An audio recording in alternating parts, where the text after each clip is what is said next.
What was a tradition in your house when you were a child that you thought everyone did, but have since found out was weird unique?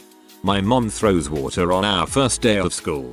Like, we would walk through the door on the first day of school, and she would throw water from a cup into the lawn. She's Yugoslavian, and it's apparently a tradition from her youth. It supposedly symbolizes cleansing you from your past. I thought it was normal until my older brother pointed out when he graduated high school that no one else does this. I wrote that she still does this because I'm in grad school. I don't live with my parents, but my mom apparently still does it at the beginning of September even if I'm not there. I love my mom.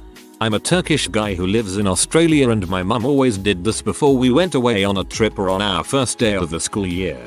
It was supposed to mean good luck, a fresh start. I didn't realize this was an Eastern European thing until much later. Toilet cozies, basically, clothing for your toilet. I grew up with them and had to change the toilet every time I cleaned our whole bathroom. In college I was shopping with a friend about to buy my own toilet cozies, when my friend said, why would you put that on your toilet? Won't it just collect germs and bacteria? I thought about it for a moment and was genuinely mortified. My mother-in-law does this and I just hate it. Every Easter egg me or my sister have ever eaten have been broken open on our heads. I only found out this was strange when I went to university and 3 of my flatmates stared at me as I placed a chocolate egg on the table, then slammed my forehead into it.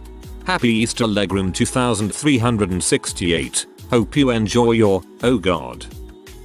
Every New Year's my dad buys a cabbage and it's sort of like this good luck ritual for him to dance around the house with it and peel pieces off and place them on things for good luck. We'd all take turns dancing with it. I remember talking to a friend in elementary school about dancing with the cabbage for New Year's and them thinking it was extremely odd. The other posts are like, we locked the bathroom doors or we dipped our finger in the food. This is the first actual weird thing I've read in this thread. Your dad is quirky. My sister married a Norwegian man and moved to Oslo. We visited her last year during the stay. Her husband's family threw a birthday party for him. They tied a string to the presents and hid them under the bed. The end of the string was tied to his foot. He sat on the bed and kicked his foot while everyone chanted fish. Clearly we were lost. My sister explained it's a Norwegian custom. Her mother-in-law laughed and said in English for our benefit, no it's not. We're just a weird family. My sister was shocked. Are you kidding me? We've done this for every birthday since I've been here. Sometimes people are just crazy. Yeah, that's definitely not a Norwegian custom. We don't have any particular birthday customs other than the gruesome pain that is being sung birthday songs too.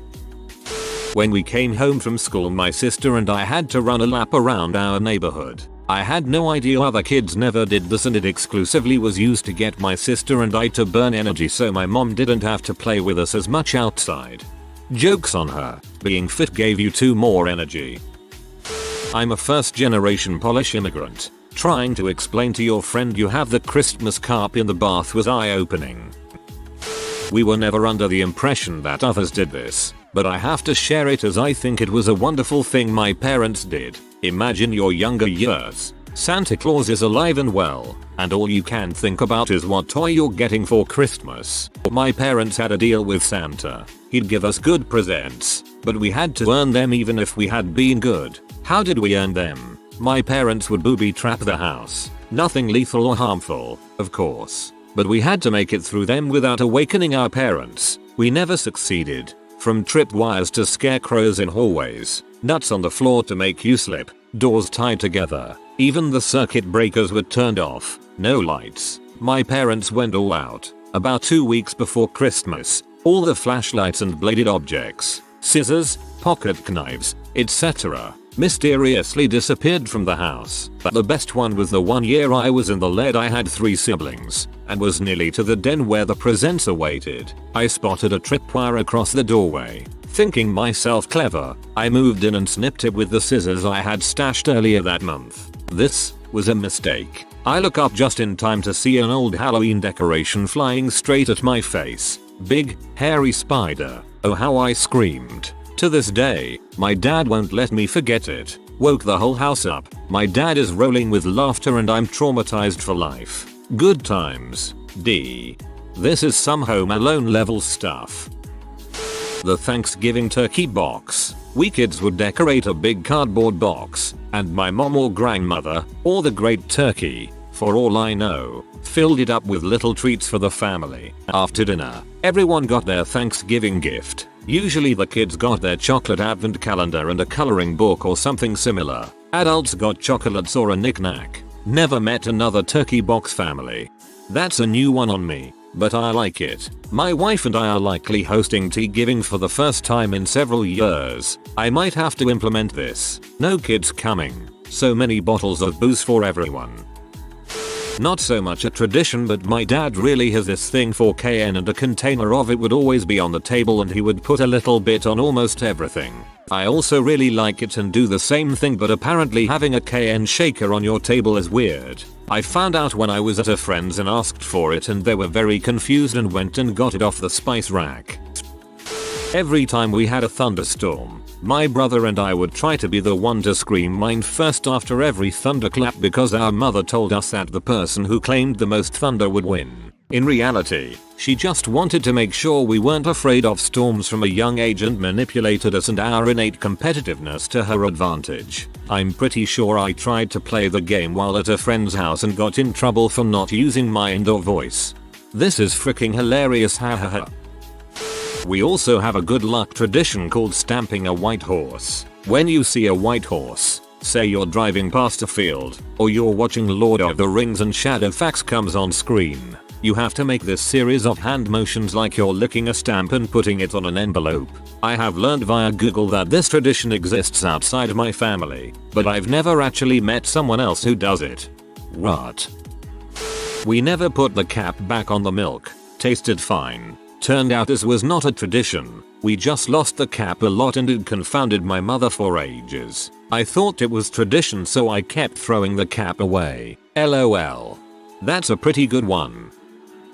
After we were done dyeing the Easter eggs, we would use the leftover dye and dip the tips of our cat and yellow lab's tails in the dye and color their tails. They would each have like an inch of tail dyed a teal or purple. My mother-in-law did not appreciate our first Easter together when I tried to dye her chihuahua's tail.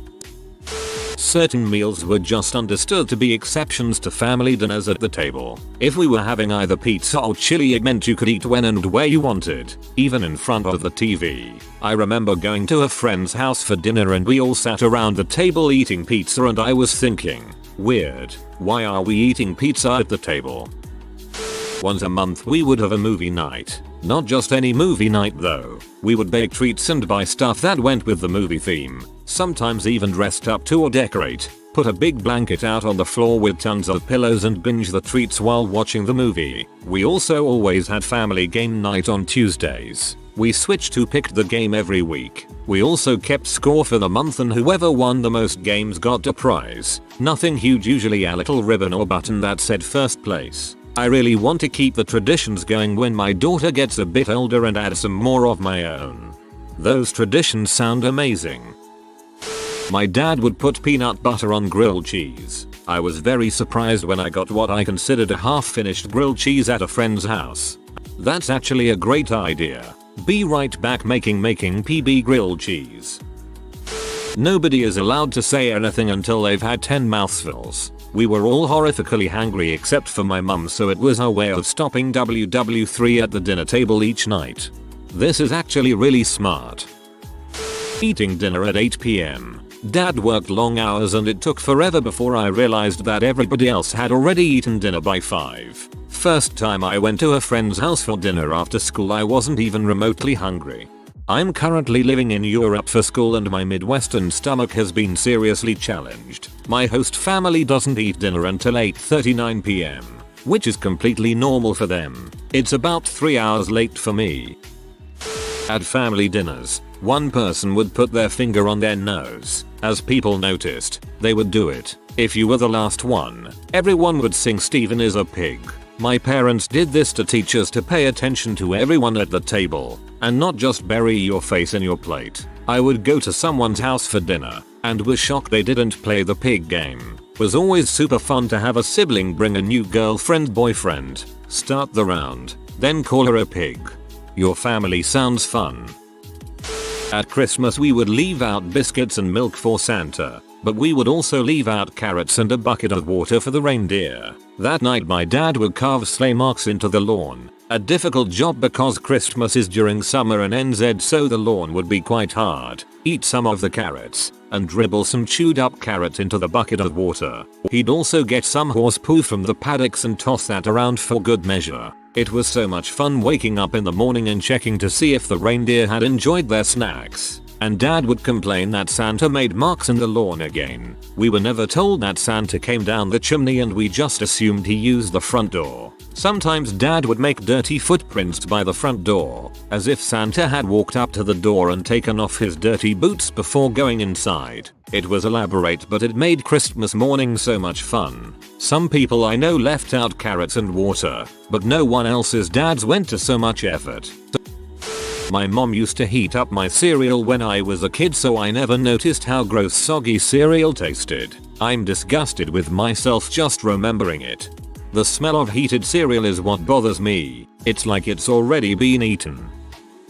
You can sing at the dinner table on Mondays, because Mondays are tough. I had totally forgotten this rule, and when I think about it, it sounds like the kind of thing you invent to stop someone from singing. I remember loving to sing as a kid. Heck, I still love to sing. It makes me happy. Everyone should sing. Thinking back on it, I can only conclude that I must have forced my parents' hands to make up a no singing rule to preserve their own sanity. But then they realized they could appear kind and generous by allowing singing at dinner one day a week. Sly bastards. We're going to have words next time I see them.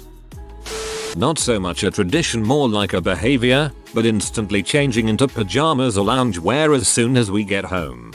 Not pajamas, but I have what I call my comfy house clothes that I change into as soon as I get home. Usually big old t-shirts and shorts or sweatpants. My family eats together every single day at 6 p.m. You're coming into the house at 6:05, how dare you be late for dinner? I mean, when I found out people didn't have standard meal times, it was weird to me. Boy was I blown away when I found out that people didn't even eat with their families every day. Anarchy. I had no idea. My childhood was so pure. We were a 6 p.m. family, too, at 28. I wonder how my mom managed it, and imagine it isn't nearly as common as I thought it was. Heck. Half the time the parking lot at work was still half full at 6 p.m. Dad would often travel up to Sydney for a week doing lawyer stuff, and when he came home on Fridays, he'd bring me a chocolate to eat after dinner, as the Friday night treat, eventually shortened to FNT. When I was about 6, I was staying at my sister and brother-in-law's flat. I hadn't seen my brother-in-law produce any chocolate yet, and as dinner was approaching I became increasingly concerned. "Dave," I asked him solemnly, "where's my FNT?" I was a very polite, shy child, and he went absolutely nuts at me for my language. "Pronounce FNT aloud, you'll see where the problem lay." My family always eats Thanksgiving dinner in our pajamas. The only rule is they can't be the pajamas from the night before. They have to be clean. It's perfect because you're comfortable after eating so much, and it makes it easier to fall asleep into a food coma. I thought everyone did that until I went shopping with a friend and she asked me to help her pick out a dress for Thanksgiving. My family also has crepes on Christmas morning and Belgian waffles on Easter. No cultural reasoning behind it. We just like crepes and waffles. After singing happy birthday to anyone in the family, while whoever blew out the candles on their cake, the whole family would sing, "You are one ugly child. Who could your daddy be? If I was your daddy, I'd go jump in the sea." It was a lot of fun growing up. Realized it wasn't normal when I went to someone else's birthday celebration and yelled, "You are one ugly child," and nobody joined in. Please say you followed through with the rest of it. Cheer when a pair of boobies appeared on the TV screen. My parents found the Puritan values of the 1970s and 80s US television too uptight. Watching Schindler's List, boobs, huzzah, stunned silence. Growing up we had a communal recycling bin filled with clean socks of all shapes and sizes for all 3 kids and mom and dad to pick from. The bin was located in our dining room, so every morning there was a mad rush for everyone to find a matching pair of the good socks. When I asked why we did this, my mom would say that she lived next to a lady who claimed to have been the nanny for the Kennedys, and if it was good enough for JFK then it was good enough for us. but I'm calling bulls. She just hated to pair socks. The first time I heard one of my American friends curse in front of their parents, I had a mini heart attack. Now I'm like, frick that crap, this is America and I'll talk however the frick I want. B. I think it's an age maturity thing for most American families at this point. I'm 21 and my sister is 18, and we swear like sailors in front of our parents, but when we were little it would have ended meant mom washing our mouths out with soap. My family made crepes every Sunday morning. We are in the US, but we just called them pancakes. Regular pancakes were known to me only as fluffy pancakes, and we did not eat them at home. I didn't know that those were the standard pancakes until I was older. So, you pretty much had European mindset, where crepes are pancakes and oat cakes are American pancakes.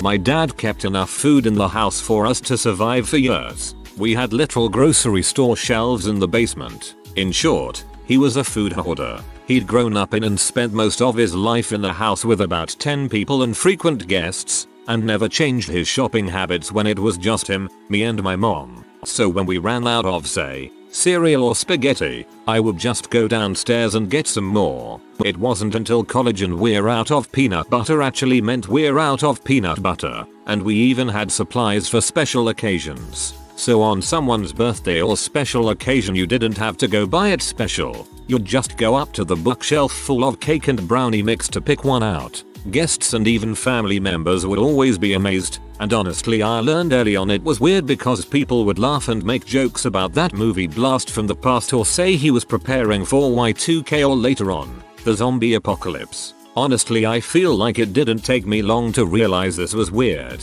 but it took some time to adjust to, and it still bothers me how much food and money my dad wasted. Lots of it sat there for years and had to be thrown out. When I shop for myself now I rarely buy more than I can eat in a short span of time. I found a box of graham crackers in my grandma's basement once that was older than me. My family locked the door when going to the bathroom, which may seem normal until you accidentally open the door of people who were never taught this. I must have the weird family that doesn't randomly open close bathroom doors. Having spots in the den. Whenever friends and family would come over it would throw the balance off and disaster ensues. We did this but at the dinner table. We sat in the same spots for over 20 years. Now I have kids and we never sit at the same spot twice in a row. Kinda crazy. Every Christmas morning, we have a game called Christmas Gift. You sneak out of your bedroom, peering around corners to see who is up. Then you yell, "Christmas gift, Dad," or Mom, or whoever. Whoever says it first wins, and the person who gets the most wins has bragging rights. It started with just Christmas but has expanded for Christmas Eve gift, New Year's Eve gift, and New Year's gift battles too. The one year my uncle couldn't come, he sent a card for my dad, his brother, to open that said, "Christmas gift, brother." Gotcha, we all howled. When my husband spent his first Christmas with us, he was very puzzled by the game, but I transplanted it to his family's house and our niece and nephew are now devoted to playing it too. We do this with every holiday, but we use calling as a way to win too. It's easier to win with caller id. Not flushing the freaking toilet at nighttime when we took a pee. Apparently, if we didn't crap in it, we could just leave it unflushed. Unfortunately, it smelled like grandma's used diaper the next day. We always knew this was weird, but we all ask one another, "What's your favorite color today?" You have to choose a new color every day. No repeats, ever. It's to make you reflect on your day and think of a color you noticed and appreciated, or maybe a color that represents your mood well. Sometimes I explain it as, if you could will the walls to be any one color for 24 hours, which would you choose? Along with cookies and milk for Santa, we left carrots for the reindeer. I'm still not convinced this is weird unique, but none of my friends' families did it.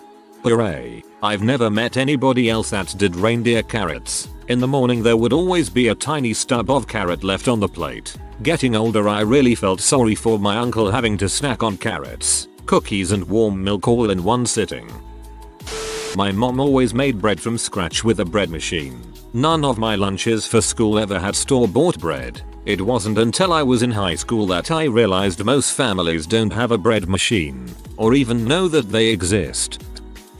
I knew this was unique to my family when I was maybe around 12. On Christmas morning my mom would make cinnamon rolls and we would eat them for breakfast. That was the only day of the year we ate cinnamon rolls. Ever. Even as a dessert. It was really special. And when my siblings and I are home for the holidays we make sure to make the cinnamon rolls.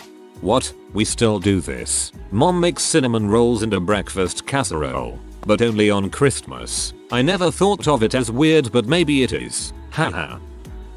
Every dinner we would say grace. My dad, mum and I would join hands. Nothing is said apart from amen at the end. Even at restaurants. Doesn't sound super weird until I got a little older and realized neither of my parents is in any way religious.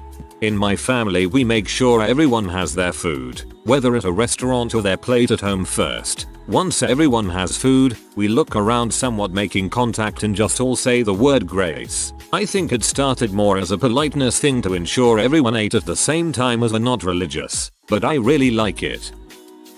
Getting locked outside the house as a kid, like wake up, get some water and toys, and you cannot come inside till dinner. So when the street lights came on, and you freaking dare not be late. My mum used to do this too when she was sick of us wreaking havoc inside. Then she'd close the blinds so she couldn't see us begging to come in when it got too cold or wet. It probably did us good though. We did have fun exploring the paddocks and building cubbies and things. I've told this story before, but it remains. Well, you'll see. Whenever my mother would open a new jar of peanut butter, she would always call for my brother and me to have a dip before she made our sandwiches, or whatever it was that she was preparing. A dip, in this case, referred to our family practice of sticking our pinky fingers into the fresh, smooth surface of the peanut butter after we'd washed our hands, of course. There was something very satisfying about it, in a way that made it seem like licking our fingers clean was almost entirely an afterthought, rather than being the actual purpose of the practice. Truth be told, my brother and I were a little bit too fanatical about the routine, to the point where we'd actually discuss it, sometimes at great length, whenever we became aware that our current jar of peanut butter was running low. Now, I mistakenly thought that everyone dipped into their sandwich spread when presented with the opportunity. Needless to say, that wasn't the case. This realization wound up causing me a rather profound sense of shock when my friend Alex's mother took it upon herself to make lunch for her son and me one afternoon. I watched with rapt anticipation as she opened the jar of peanut butter, removed the freshness seal, and then completely skipped asking for the assembled children to dip into it. "What are you doing?" I shrieked, seeing the woman's knife pierce the peanut butter's surface. She turned to look at me, obviously concerned. "What's wrong, Max? Is everything okay?" I stammered, unable to get the words out. "We didn't dip." The woman's worry quickly gave way to confusion. "Dip," she repeated. "What do you mean?" I did my best to describe the concept, but my 5-year-old brain was already preoccupied with a sense of mild panic. I was eventually invited to demonstrate, but I steadfastly refused. After all, the peanut butter had already been violated by the butter knife, thus rendering the entire exercise pointless. While I did manage to explain, several minutes later, what the dipping routine was supposed to involve, the situation was almost too much for me to comprehend. Some people, it seemed, simply did not dip. Were they barbarians? Didn't they understand that dipping was absolutely essential? Or was it? The next time that my mother opened a jar of peanut butter, I responded to her summons like I always did. Upon arriving, though, I held my hand back and looked her in the eye. "You know, Mom," I said, "some people don't dip their peanut butter." She was less shocked than I had been. TLDR. My friend's mother violated a jar of peanut butter before I could finger it. My grandma says she used to do this with my uncle and my mom, except with a tub of country crock margarine. She would scoop out the nipple of margarine that stuck out of a new tub and eat it right there. Grossed me out so bad. I grew up in a mixed race household. My dad was Afro-Latino and my mom is East Asian.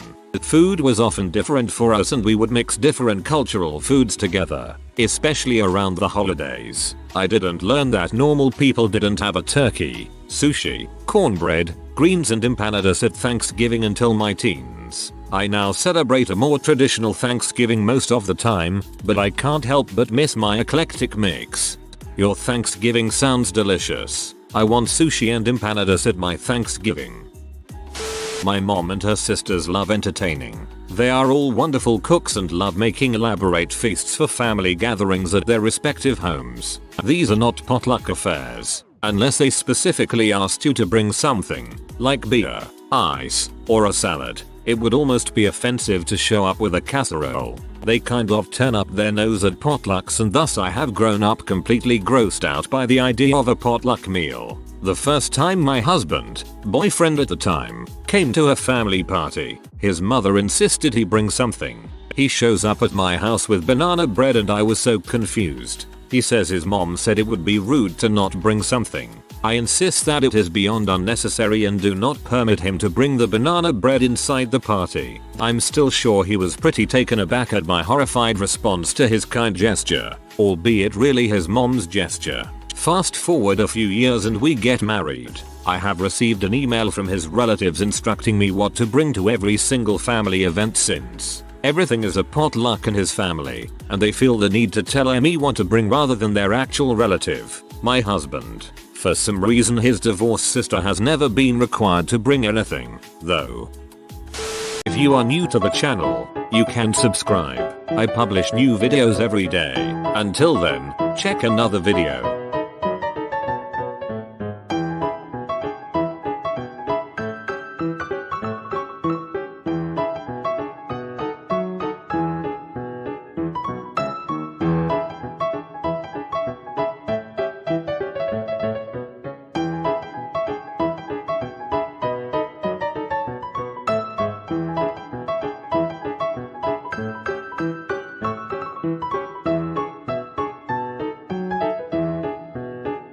Bye for now.